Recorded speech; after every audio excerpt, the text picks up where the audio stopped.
How do I look, Leslie? You look beautiful, my darling. What are you planning for my 50th birthday? I think we should go to a nice restaurant for dinner. We should do something special. What do you have in mind, Doreen? We should have a big party and invite all your rich friends. I don't feel like doing that. Why? Doreen, I cannot comprehend this sudden change in your behavior. What do you mean by that? When we got married, you were a quiet and soft-spoken person. Now that you are getting older, it seems as though you are craving for attention. That is not true. Well, tell me, why are you spending so much time each day in front of a mirror, putting on makeup and combing your hair? It is because I care about how I look. It is all your fault. The only thing you care about is the business you own and the praise you get from people. Please, Doreen, don't get upset. I'll do whatever it takes to make you happy.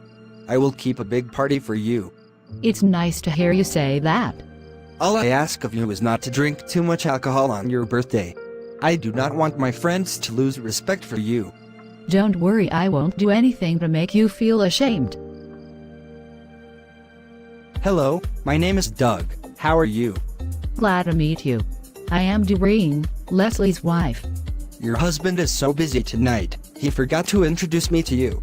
When I saw you sitting here by yourself, I decided to come over and say hello to you. I came here to relax a bit because my feet are tired from dancing. Do you work for Leslie? No, I am his friend. He usually comes with his friends to my restaurant. How come he never brought you to my place? He is a very busy man. He is lucky to have a wife like you. You are beautiful. Thank you.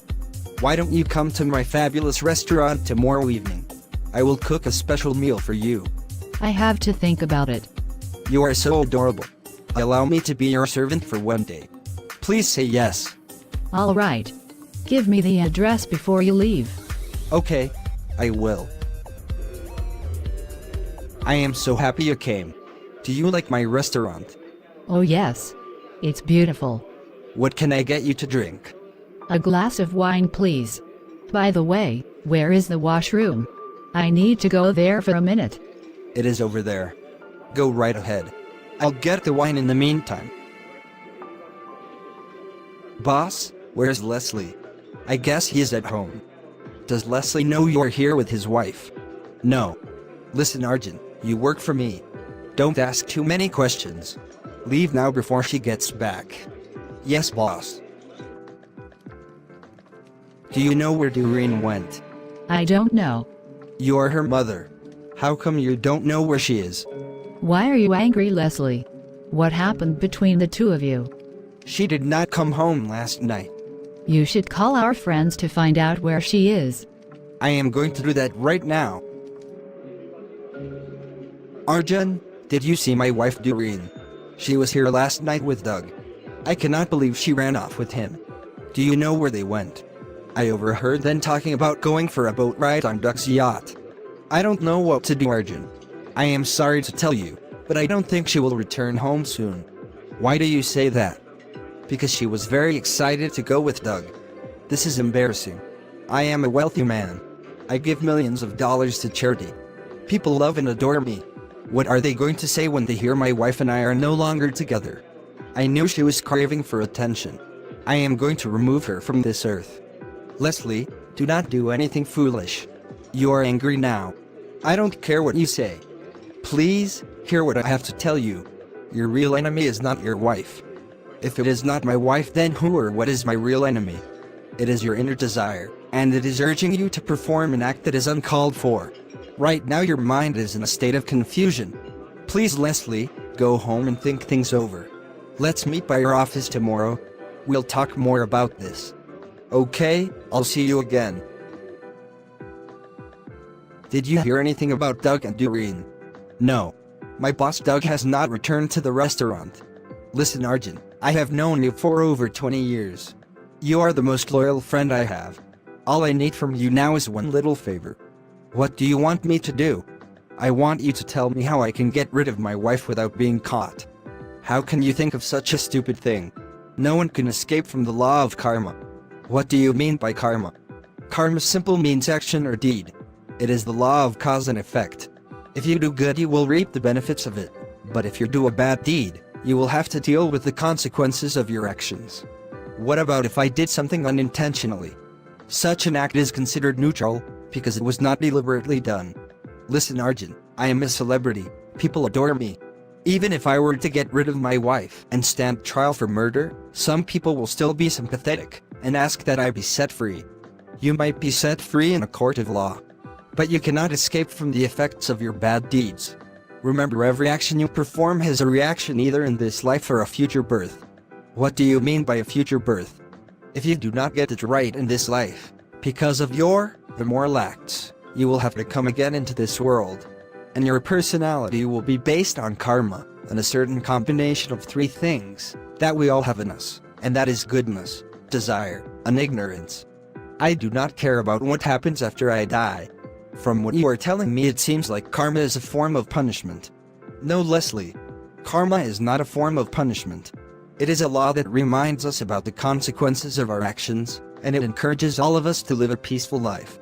Look at me, for example. I have changed the direction of my life by performing good deeds for future results. I believe that I will not have to deal with the consequences of my actions. Tell me truthfully, what are you planning to do next? I will tell you tomorrow. It's getting late. I have to go now. Okay. But remember what I told you. What took you so long? I've been waiting almost an hour for you. I'm sorry, I forgot to tell you that I had an appointment with a psychiatrist. Why did you visit the psychiatrist? He is the only protection I have in the event that I am accused of murder. What did you say to him? I told him about the affair my wife was having with Doug, and how lonely and depressed I am. Did he believe you? Yes. I even told him that Satan, the devil, is inside of me, and he wants me to hurt someone. What are you hoping to gain by telling lies? I want the psychiatrist to believe that I am insane. I have to see him again on Wednesday. I think I am going to report you to the police before you hurt someone. I know you would not say anything or get involved in disputes. Why? Because you are a soft-hearted person. You are a religious man. Even if I am guilty of murder, you would not want to see me get hanged or put to death. In a way, you do not believe in justice. I cannot stand here any longer and listen to your rubbish. I do not want to talk to you anymore. Arjun, we have been friends for a long time. Let's not leave on bad terms. I'll go home and think things over. Please do that.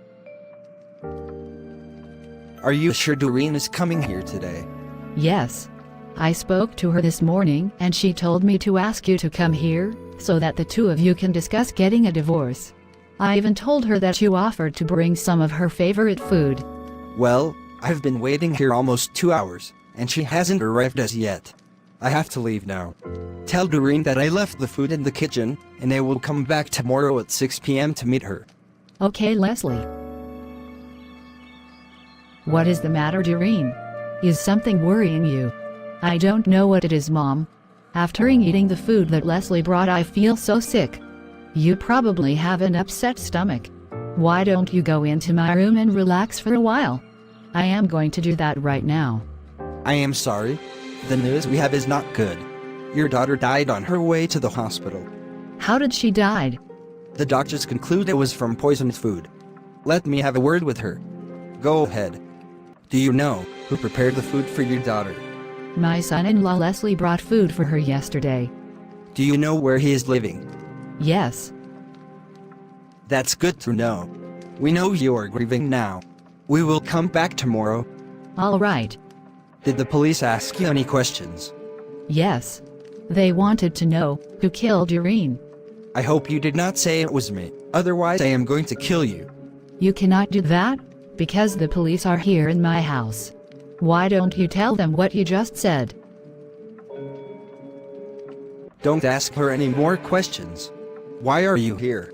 She told us everything we wanted to know. You are under arrest. Let's go.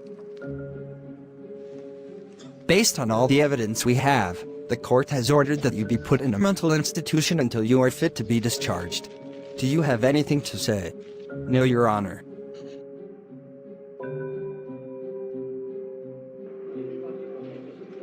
Leslie, what are you doing here? When were you released from the asylum? Yesterday. Please, Arjun, I need to speak to you. Right now Doug is in the kitchen. Do you know what would happen if Doug comes out here and sees you? He would call the police. Let's go outside and talk. Come on. Tell me, why did they release you so soon from the institution? I was never a crazy person. I wanted revenge, and pretending to be insane is how I avoided the death penalty. You mean all along you were seeing a psychiatrist for no reason? Yes. The records of my visits to him is what made the court decide to put me in a mental institution. My good behavior convinced everyone that I was fit to be released. So what do you intend to do next? I plan to come and live at your house for a while. You are a loyal friend, and that is why I am asking you. I am sorry. There is nothing I can do for you. While you were in the institution I got married. My wife would be very upset if I brought you into our home. You have to help me, Arjun. I have no money. I do not want to go to a shelter for the homeless. I am sorry, Leslie. We can still be friends, but I cannot allow you to live in my home. Well, I guess we have to say goodbye to each other. Where must I go now? I have no one to turn to. I am now feeling the effects of my actions. I am unhappy and living with guilt. You are right, Arjun. I cannot escape from the law of karma. Loneliness is finally getting me down. I am slowly losing my mind. Please, help me. It is my final wish, that when I die, that I be given another chance to come into this world, so that I can strive for my own self-improvement and for the betterment of humanity. Do you think we should grab him now? Wait. He is standing up. No. Let's see if we can convince him to come with us peacefully. Good afternoon. Why are you here? We came to take you back to the asylum. Why? Since you were released from the mental institution, you were being secretly followed. We are simply following orders to take you back to the asylum. I don't want to go there. Please cooperate with us. Otherwise we may have to force you. All right. I'll come with you. The script for this film by Jagdish R. Singh was developed from his book titled Pandora's Heart Aches. Thank you for watching.